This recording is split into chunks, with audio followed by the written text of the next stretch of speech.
Good morning. My name is James Little from Mass Spec Interpretation Services. This will be a demo of using the deconvolution part of MS Expert of Wiley 2025 KnowItAll software. So let's go open a file we want to process. I'll open it. It's a CDF file.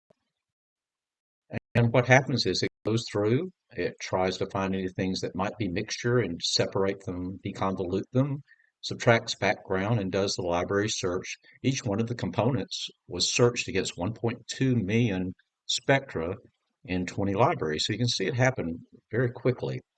So what do we get when we get through? Well, if you click on the boxes, if you want to, I'll click on this box, and you'll see that that's decanoic acid ethyl ester. And you can use your keyboard to click over down through the list,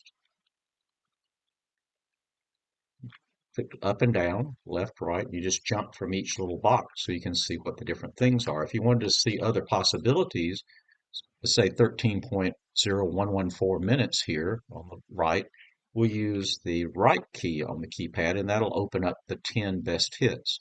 Then you can step through those for that. If you want to make it close back up, hit your left key. That's pretty much how you process things with it. We have the extracted spectrum here, the raw spectrum, and here's what I'm most interested in, the extracted spectrum and the identity on the bottom here. This, I don't use this much, the raw spectrum in this type of processing, so I think I'll just push it up. All the windows are resizable. That just gives us a little more room to view things. So you can change all the window sizes if you like. Let's go look at some of the settings up here. So we're going up to the top. First time you come in, you need to make sure it's set up properly. So I'm going to settings at the top. You can set the minimum match factor for things displayed, the number of hits. What I want to talk about is filter out ion chromatograms. You can see over here on the right, it has ion chromatograms that you can click on and see where they come versus time. You can change this value. Let's say we wanted to change it to 10, so we want to see nothing below 10%, just to simplify the list and say, okay, you'll see it shrink back up.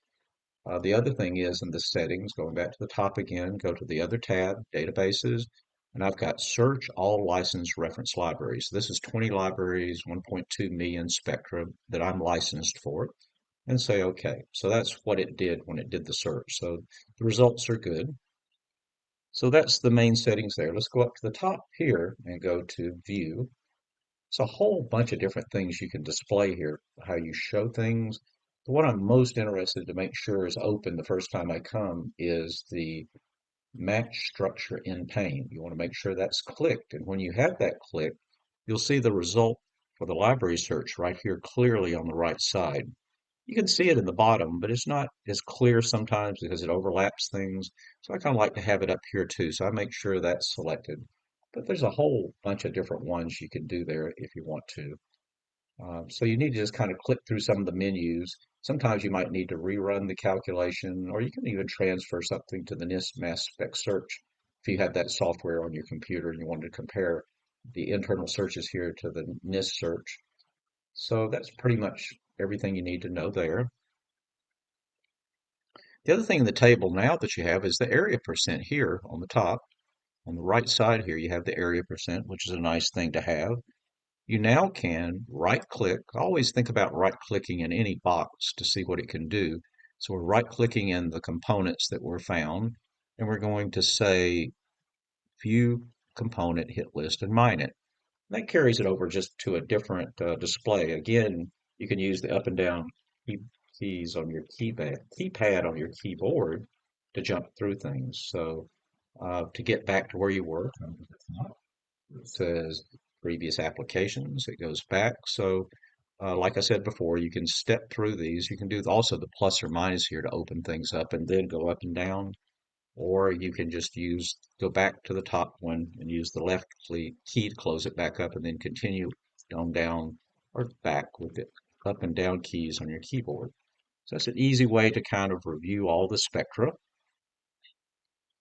The other thing you can do in here, if you wanted to print this out for a customer, you can go up to the notes and double click on the notes and you can type anything you want in there as far as a comment that the user can see, or for yourself for later reference. So change, put any, double left click on it and it'll open up and you can type in what you want. Okay, the other thing I really like to have, I like to add things to my table up here that I might like that they don't think is standard. You can do it two different ways. You can go to View and say Edit Component Table Columns. But again, right-clicking in something's a very quick way to get to the place you want to be. So we'll say Edit Component Table Columns. And I want to add, I like to have the molecular weight, the nominal molecular weight. When I do things, I'm getting down. I just typed in N just to get down to the end so I didn't have to scroll so far. And I'll go to nominal. See if I can find it here. Nominal molecular weight.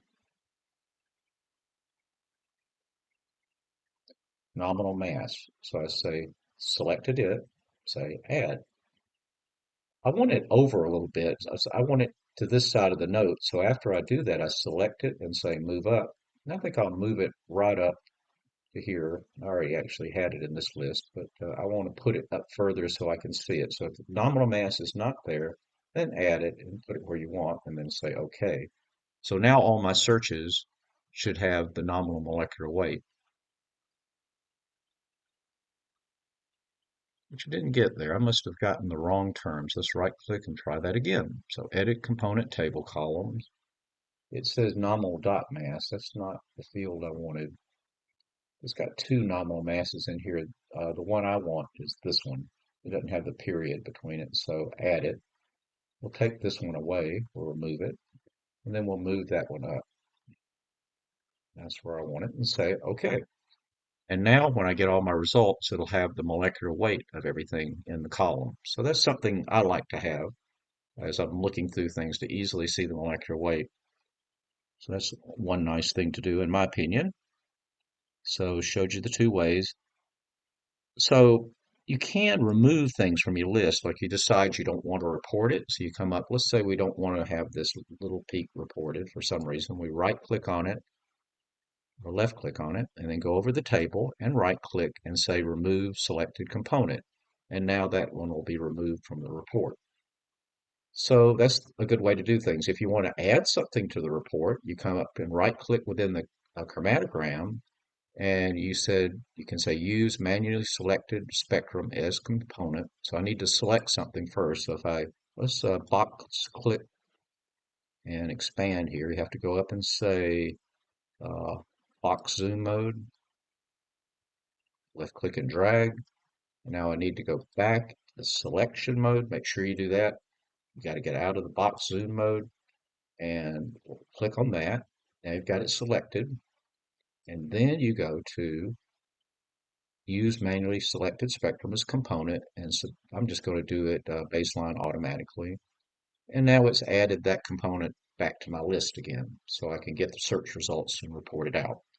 So that's the way you add something. To get out of this, you need to right click and say zoom out. But always make sure you're in the selection mode most of the time, unless if you want to do this box zoom or horizontal zoom mode to expand things. So we've shown you how to do that. Section analyze bar. Uh, so you could also, if you decide you don't want to do the whole chromatogram, you can see this include range bar here. Let's say we don't want to have the solvent in our results. We'll left click in this box and drag. And we'll also get rid of this part for the baseline rows at the end of the file. And now those components will not be included in the report. So that's a real nice way to get rid of something if you don't want to include it in your results. And to make that go away again, go to the trash can and just make it go away. That's a real handy thing to do when you have solvents at the front or it's just some part you don't want to include. So let's talk about selected ion chromatograms. If you go to the bottom, you see this thing called mass chromatogram mass to charge ranges. You always need to look when they have a bar within their spectra. That means there's some capability that you can do. And when you go in there, you can see the cursor changes such that you can manipulate it. But before we do this, let's go up to the top here. I want to turn on the cursor, crosshair. See at the top, crosshair.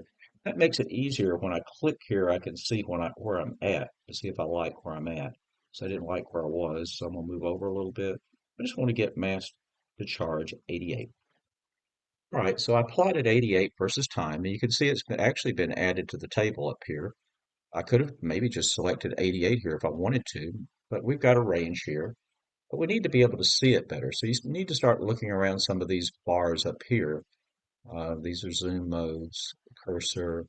I want to, I don't want to overlay it. I don't want to offset it. I want to stack it. So I stack it. Now I can see it better at the top. I've got this comparison at the top. I want to make that go away. So I got rid of that by clicking over here on the thing. So COMP, the components that used in the evaluation for the deconvolution, I don't want that. Now it might not be easy to see small 88 ions, so I'll come up and I'll go scale to largest. No, I need to scale to, which one did I pick? I picked scale independently. Now you can see all of them. Everything that has a ethyl ester, let's pick this big one to show a structure. See the ethyl ester, the 88 ion is where I'm looking over here in this box with the structure, is where it's rearranged to a CH3COO ethyl. So every time you see an 88 ion, that's a good indication you have an ethyl ester. So if you want to know how many ethyl esters are in the sample real quickly, you just plot 88. You see there's 1, 2, 3, 4, 5, 6, and even a small one, 7 ethyl esters in the sample. So selected ion chromatograms are a good way to do things. You could either trash this range if you wanted to at the bottom, at the trash can in this bar at the bottom, or you could just leave it there and just turn it off momentarily. And you can always turn it back on. So that's a good way to find things. The other thing that you can do with these chromatograms over here in the box on the right side of the chromatogram, you can sort by maximum intensity, abundance, ascending, descending, etc. So that's a nice way to sort these so it's easier to find what you want. You can add things here just like you could add at the bottom by typing it in if you want to. You can also make things go away by selecting something and then clicking delete selected mass chromatograms. So that's a very handy way for cleaning things up. Just looking at my list, I've got a list of things over here to check on things. The other thing you can do for the deconvolution, if you go down to the bottom here in these advanced instrument resolution, you can change the instrument resolution if you're doing accurate mass. You can do deconvolution settings. I always like automatic, but if you turn it off, then you can change from medium resolution to low sensitivity, etc. So you can change these parameters to possibly get better deconvolution. But usually the automatic works pretty good, pretty well, and I start there. So I don't usually mess with those very often, but I do. It's occasionally I need to. So that's something you need to know how to do. Again, going back to my list to make sure I talk about everything I plan. Take to other modes. So after you get here, there's 3 other modes here. You can do pick peeking, you can do deconvolution, which we did, or you can do manual. And you can go back and forth between those, and we haven't discussed them yet, but and I'll have a separate video on each one of those telling you what you can do. But it's nice that when you pick those, you can jump between them. And see, this is all, if you look at the bottom, that's all for that O band, and I can go between the 3 different modes. And also note that I had VG1 open before, so you can have multiple files open at one time while you're working. And of course, you can delete them when you don't need them, but it's nice to have multiple files, and you just go to the bottom, and it tells you which file is open. So that's pretty much everything I wanted to discuss about deconvolution. There's just so many things in here. You just need to look around, right click on Windows, go up to the different choices up here, try and see things you like. If you don't like how things are displayed, you need to go to this menu bar here at the top. So there's a lot of different ways to change things, to customize it for the way that you like it. So I really can't discuss everything, but I hope I've made you aware of things that are there and how to get to them so that you can edit it to make the display to meet your needs. The other thing, like I said, you can do a NIST search. I've got NIST software on here. If you wanted to see how the NIST results would be for this compound I have selected, I would say transfer to NIST search. And it'll go and open up the NIST search to see if it got the same results. And it did in this case, but sometimes I like to do some things in NIST because I'm accustomed to using it. So it's nice to be able to compare. And to get back, you come up here to it says return, switch to caller. That takes you right back to the Wiley software. So I hope you'll find this useful. This is probably, like I said, this is the one that opens up when you open up the Wiley software. So this is the first display you'll use, but I'll have other videos that explain the peak picking and the manual mode. Good day.